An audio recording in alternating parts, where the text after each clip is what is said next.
in the dispensation of justice in Uganda, there are very many actors.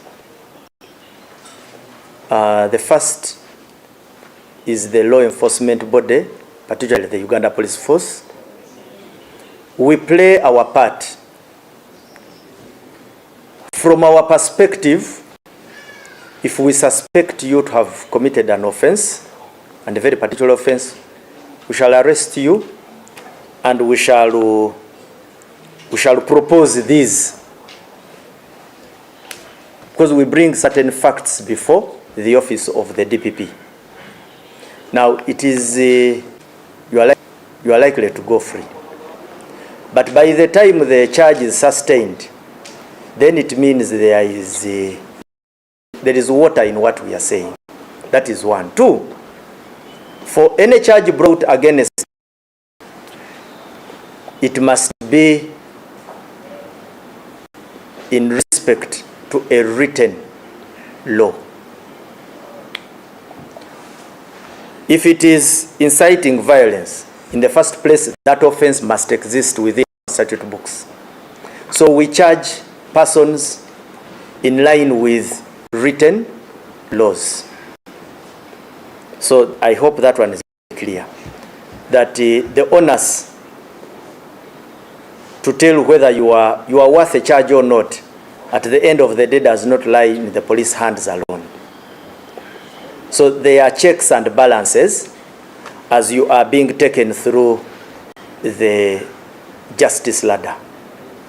So we assume that in our democratic dispensation, there is enough time for you to survive allegations, if those allegations don't hold and are being brought by police. Ndugu Tamale says that does police have a report on the arrests and lives lost during elections? I have not been given that information yet, but if it ever comes out, I will certainly share it. At the moment, I don't have this information, but I will be eager to share it as soon as it reaches my desk. Ndugu Tamale went ahead and asked about police occupying the home of former presidential candidate Kyagulanyi.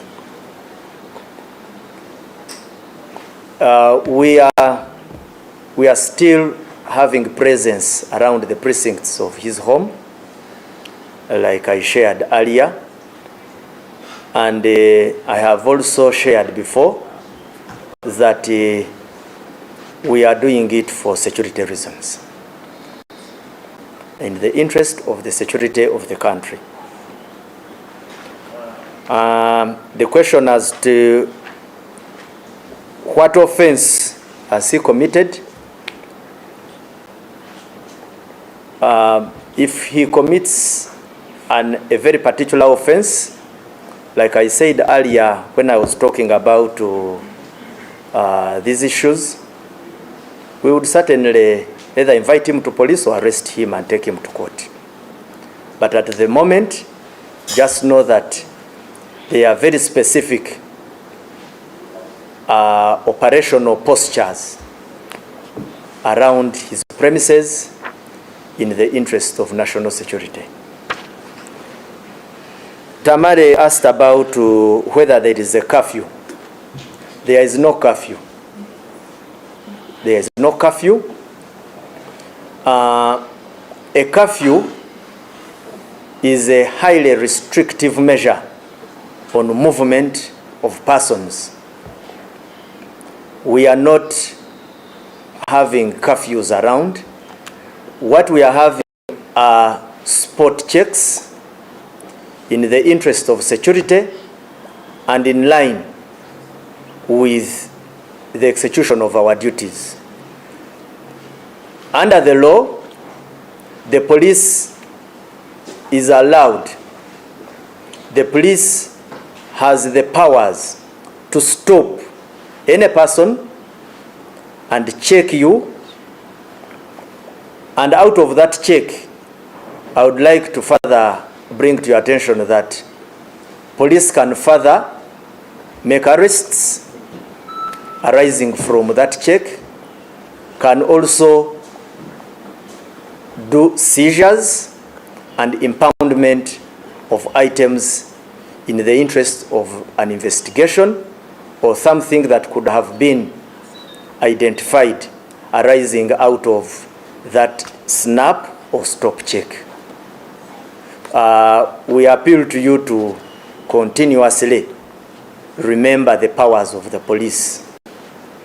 If an ordinary person was to put up a snap check, that would be a totally different matter.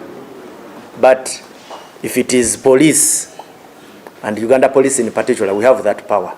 We are not the only ones who have that power. Even other police institutions in other countries. So I guess that one is clear. Ndugu Shamimu raised an issue that at what point do you hand over a suspect without a statement? I would like to re-echo this, that when we arrest persons, we collect statements from all relevant witnesses, but also extract a statement from a suspect. But I have guided before that under our laws, should a suspect choose not to give a statement, you cannot extract it by force. And it is not the first time, as a general practice in our execution of our legal mandate, we have taken people before to court on the statement of those who accuse them. Because the rationale is that whatever the suspect says in terms of a statement is not entirely what we are basing on to charge him. It is simply in satisfying because we need his side of the story. But even if he does not give his side of the story, we can use the side which accuses him to press our charges. So I think that one is a bit clear on whether we can take a suspect to court with or without a statement. Holding charges.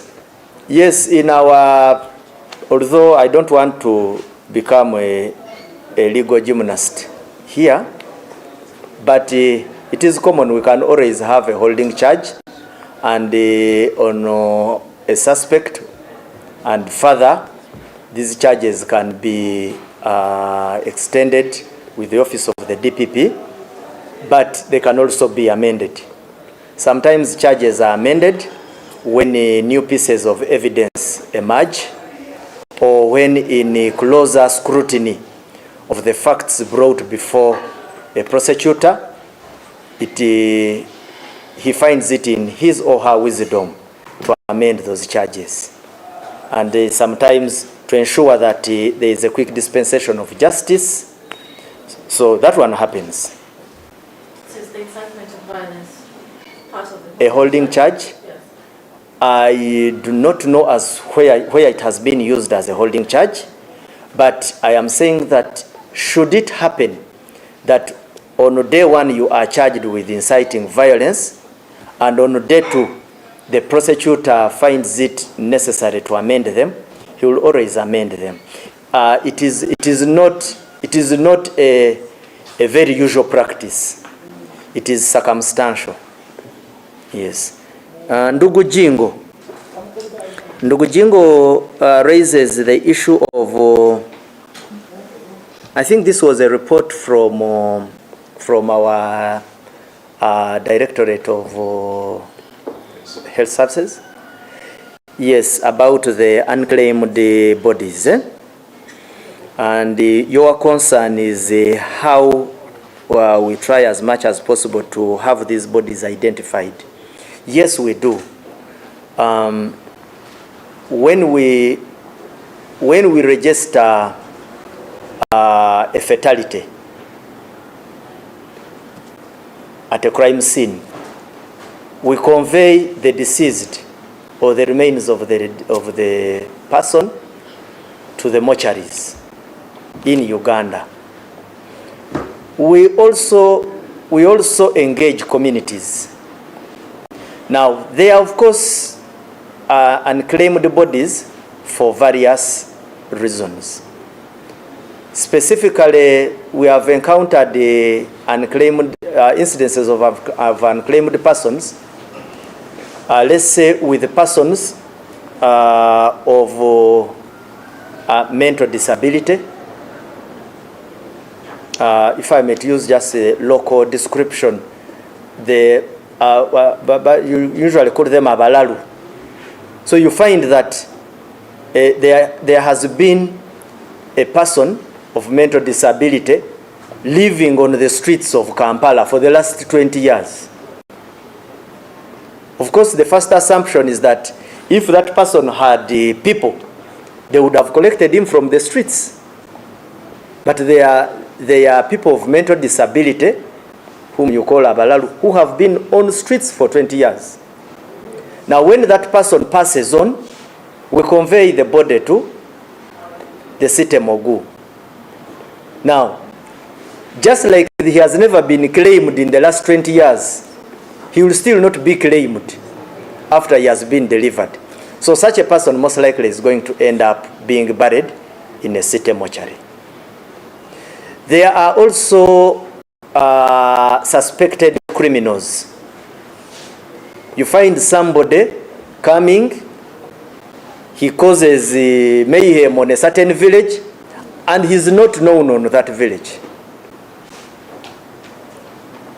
So, but where somebody at least is known on a village, we communicate.